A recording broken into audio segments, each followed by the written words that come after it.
GCK planer para magagamit natin sa mga DIY project po natin. Ayan, pinapainit ko muna para mamatay yung mga virus. So ayan, bubuksan na po natin. Medyo napunit lang tong bubble wrap nya, pero okay naman.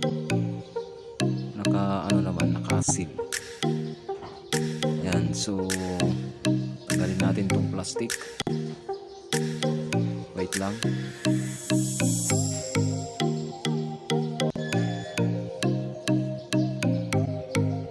Papakita natin.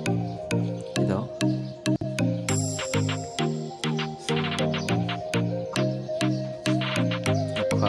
Napakabilis po na dumating.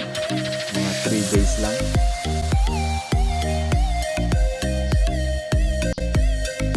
Ito na siya.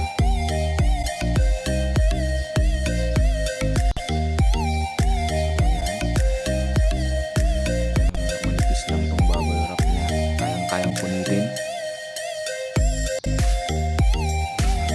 Tanggalin natin itong plastic niya.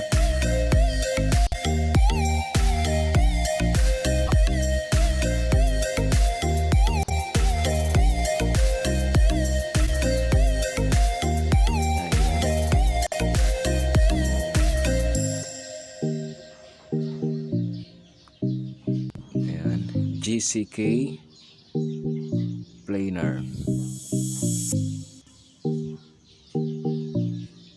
Yan po. So here we go. Bubuksan na po natin.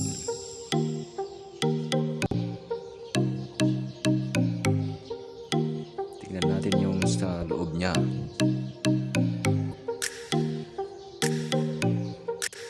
Ayan. So ito yung pag niya pang tanggal ng blade para hasain. Yan. Ito din yung guide niya. And then yung screwdriver. Yan. At may libre pala siyang carbon brush na dalawa. Yan. So ito yung guide pag nag-aasa ng blade. Ayan. Iipit lang dito yung guide. So ito din yung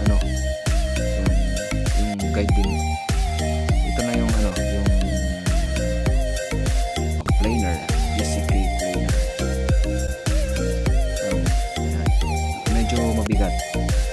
Mga siguro 2 kilo.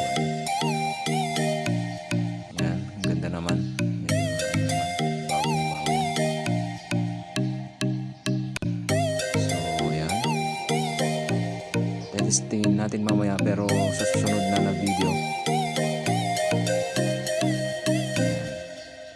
Ang talim nung blade. Bali ganito din yung nasirang planer. Kaya ako bumili nito kasi nasira yung ganito. Matagal na kasi yun.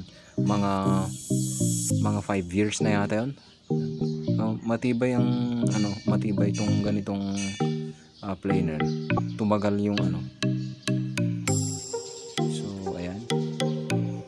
ganda niya. Ayan. So yan po. Mamaya ay testing po natin. Ayan. Napakabigat niya. GC Kawasaki planer. Ito yung cable wire niya. Ngayon testing po natin siya.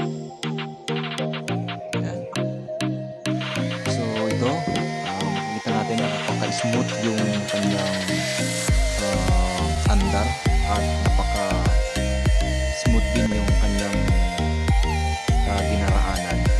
So matibay din talaga tong GC. So ayun mga kaibigan, maraming salamat sa inyong panonood. Sana po ay subscribe nyo ang channel nito. Maraming salamat.